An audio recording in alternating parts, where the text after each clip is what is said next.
আসসালামু আলাইকুম রহমতুল্লাহ। প্রিয় শিক্ষার্থীবৃন্দ, আশা করি তোমরা সকলেই ভালো আছো। আজকে আমরা বেফাকুল মাদারিসিল আরাবিয়ার তৃতীয় শ্রেণীর গণিত বইয়ের অনুশীলনী 6-এর 1 নম্বর প্রশ্ন নিয়ে আলোচনা করব।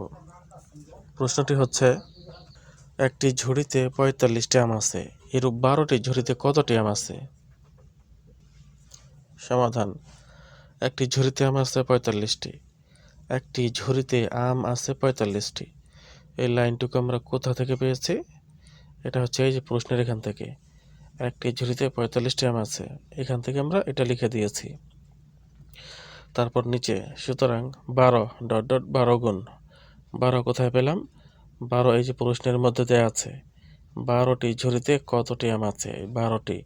এই 12টি আমরা এখানে লিখে দিলাম, একটা দাগ দিলাম। এখন 45কে 12 দিয়ে গুণ দিলে হয় 544টি। 544 কিভাবে হলো সেটা আমরা দেখব। 45 গুণ 12, 45 গুণ 12, এই যে 2 দিয়ে গুণ দিব 5কে, 5 দুগুণে 10, 5 দুগুণে 10, 10-এর 0, হাতে রইল 1। আবার 2 দিয়ে 4কে, 4 দুগুণে 8, 4 দুগুণে 8, হাতে ছিল 1, 9, 9 9 নামিয়ে দিলাম। এবার 0 নিচে আরেকটি 0 দিলাম, 0 নিচে আরেকটি 0 দিতে হবে নিজে থেকে, এটাকে বলা হয় কেটে দিলাম।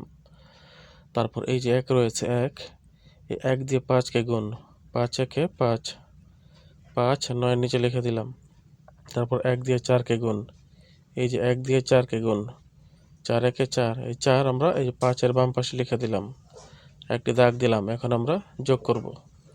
0 0 মিলে 0 0 যোগ করলে হয় 0, 9 আর 5-এ যোগ করলে হয় 14, 9 আর 5-এ যোগ করলে হয় 14, হাতে রইল 1, 1 আর 4 5, 1 আর 4 5, 540টি।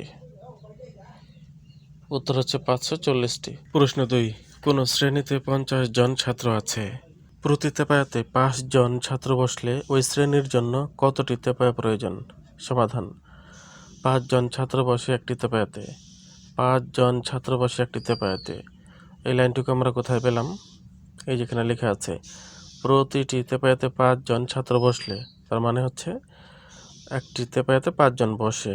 এখান থেকে আমরা সাজিয়ে লিখেছি 5 জন ছাত্র বসে একটি তেপায়াতে, প্রতি মানে 1। সুতরাং 50 জন ছাত্র বসে, 50 ভাগ 5 দিতে হবে। 50 জন ছাত্র বসে 50 ভাগ 5 দিলে আমরা কী পাবো? এখানে 10টি তেপায়া, 10টি। এখানে আমরা একটা রাফ করলাম, 50 দিলাম, তারপর 50কে আমরা 5 দিয়ে ভাগ করলাম, 5 10-এ 50, 5 10-এ 50, এই যে উত্তর হচ্ছে 10। উত্তর 10টি তেপায়া। প্রশ্ন 3, 81টি আম 9 জনকে সমান ভাগ করে দিল। 81টি আম 9 জনকে সমান ভাগ করে দিলে প্রতিজন কতটি করে পেল? প্রতি মানে একজন, একজন কয়টি করে পেল? সমাধান: 9 জনে আম পেল 81টি, 9 জনে আম পেল 81টি। সুতরাং 1 জনে আম পেল 81 ভাগ 9, 81 ভাগ 9। এখন আমরা ভাগ করব রাফে। এখানে 81 ভাগ 9 যেখানে লিখলাম, 9 81-র কাছে কয়বার যায়? নামতা করলে কয়বার যায়? 9 নং 81, 9 নং 81, যে 9 লিখলাম এখানে, 81, 0 বিয়োগ করলে হয় 0, তাহলে উত্তর হবে 9টি, 9টি। প্রশ্ন 4, তোমাদের শ্রেণীতে 6 জন ছাত্র আছে, প্রত্যেকে 6 টাকা করে চাঁদা দিল, মোট কত টাকা চাঁদা হলো? সমাধান: একজনে চাঁদা দেয় 6 টাকা, একজনে চাঁদা দেয় 6 টাকা। এটা আমরা কোথায় পেলাম? এই যে প্রশ্নে রয়েছে, প্রত্যেকে 6 টাকা করে চাঁদা দিল, প্রত্যেকে মানে একজন, প্রত্যেকে মানে একজন, একজনে চাঁদা দেয় 6 টাকা। সুতরাং 6 ডট ডট দিয়ে 6 গুণ 6 6 36, উত্তর 36 টাকা। 5 নম্বর, কোন শ্রেণীতে 11টি তেপায়া আছে? কোন শ্রেণীতে 11টি তেপায়া আছে?